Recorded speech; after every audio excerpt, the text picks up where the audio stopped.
What if I told you that life in Korea wasn't all that it's hyped up to be on social media, and that most expats that move here end up leaving after only a year because they can't stand it? What is the appeal of South Korea that draws so many in but leaves them unsatisfied? In this video, I'll go over the 4 stages that every expat goes through while living in South Korea, why many eventually leave, and how to avoid becoming bitter and jaded like countless others. But before we do that, let's address why everyone on social media is always praising South Korea as a magical and amazing place. Korea's greatest cultural exports are K-pop, K-drama, and Korean food, but only one of them is real. These are the things that Korea shows to the world, but of course reality is different than what you see on Netflix or here on Spotify. To make the illusion worse, hordes of content creators visit South Korea every year, getting only a small glimpse of what the country is like, and portraying it as paradise, further glorifying the illusion. Life is far from perfect here, and many Koreans would agree, given the country's high suicide rate, low birth rate, and increasing wealth gap. This isn't to say that South Korea isn't a great country to visit, or even live in, but a short vacation is far different from the reality you see after living here for an extended period of time. So let's take a look at the stages expats go through while living in the land of the morning calm, and why it may not be so peaceful after all. Do you remember the boundless joy you used to have as a child exploring new places? For me, when I was a child, my favorite thing to do was explore new areas on my bicycle.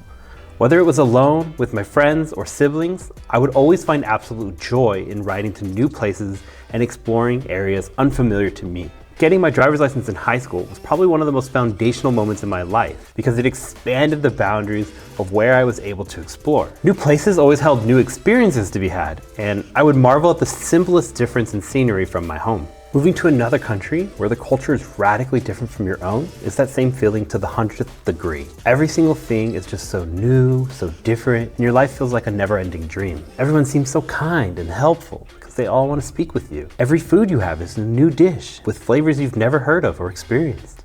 Seemingly mundane and tedious things like going to the grocery store or commuting to work become exciting and fun because of the pure novelty. Even negative experiences become positive. You could get slapped across the face by a stranger on the street and think, wow, it's just like the dramas on Netflix. That's because this is the honeymoon phase. And it's the reason that vacationing to a new place makes it seem so grand. You never have to actually leave this magical phase of fun and excitement. However, this phase does eventually end, and unfortunately, the next phase isn't so positive. So what happens when the honeymoon phase ends? Well, you start to get annoyed at these small differences in culture that you might have just found odd or quirky when you first got here. People waiting in front of the elevator door when you get out. Middle-aged ajumas and ajushis cutting in front of others in line at the cafe or to get on the bus. People smoking next to open doors or in public bathrooms. Strangers asking you where you're from, how old are you, where you live, and every other small detail about your life. It all just starts to get annoying. This is the frustration stage. This stage is often compounded by homesickness. You miss your friends, you miss your family, and you miss how things just seem to be right back home. What you're really missing in this stage is comfort and familiarity. For some people, this stage is too much to handle, so they just up and leave. In the foreign English teacher community, this is called a midnight run, where a guest teacher breaks their contract without telling their school and catches a flight back to their homeland in the middle of the night. Midnight runs are often related to bad working conditions, but I've personally known a number of teachers who left mid-contract unrelated to their working condition. They simply left because living here was too overwhelming and they missed home. The key to living a happy life abroad is to not spend too much time in this phase. And the only way to do that is the next phase. So, how do you overcome homesickness? Well, you could go home, or you could recognize your new country as your home. You do that by settling in, accepting, and appreciating your surroundings. You start to learn a bit of the language and culture. You start picking up hobbies. You make some friends, foreign and local. Phase 3 is the adjustment phase. While you aren't as naive as when you first arrive, you get joy out of daily routine things because of your ability to do them with little or no effort. You can communicate basic things in the language, you can easily take public transport or order food at a restaurant. Things become comfortable and you start to feel like this is your home away from home. For many expats, especially those teaching English here in Korea, this is the last stage in which they will experience because they choose to go to the next place or move back to their home country after a year or two here. You see, the opportunities for jobs here are very limited unless you speak Korean to a very high level and possess a very highly sought after skill. Even if you speak Korean fluently and are as skilled as a Korean in a profession, There's basically no incentive for a company to choose you over a native Korean. This means that English speakers usually take on teaching jobs here, but there's a ceiling in terms of pay for most. Unless you have a teaching license and experience in your home country, allowing you to teach in a university or international school, your only options are teaching in public schools with the EPIC program, or private after-school cram schools called hagwons. These jobs can get stale very quickly, both in terms of fulfillment and salary.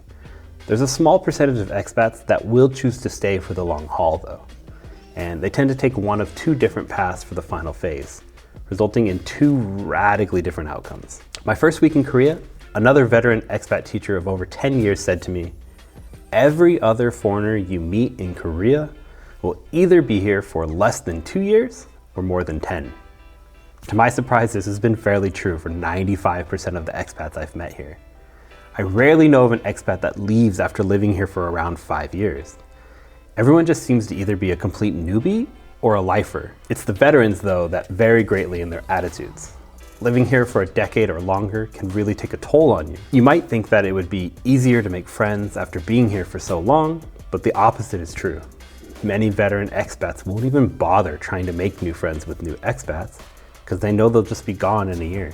Losing those friendships and relationships over time, over and over again, causes some to become bitter and jaded. This isn't the case for all expats though. Some will find other close expat friends that are here for the long term, or they might start a serious relationship and a family here, or they might actually develop some deep friendships with locals. It's these long-term expats that experience the final phase of living in Korea as an expat, the acceptance phase. They can accept that the culture is not necessarily better or worse than their home country, it's just different. They understand the nuance of how things operate without raising a ruckus about it. Instead, they find a way to resolve things the Korean way. Drown them in soju and beer every night. Slight jokes aside, these expats accept that there are negatives and positives to every place, Korea included. But they choose to live here for their own personal reasons, after weighing the pros and cons. Make no mistake though, content, long-term expats in Korea are a small minority, and it won't be a good choice for most. To see some of the pros of living in South Korea, check out this video where I break down American things that South Korea actually does better, or this one where I discuss the reasons why I continue to live here. And if you've gained any value from this video, subscribe for more.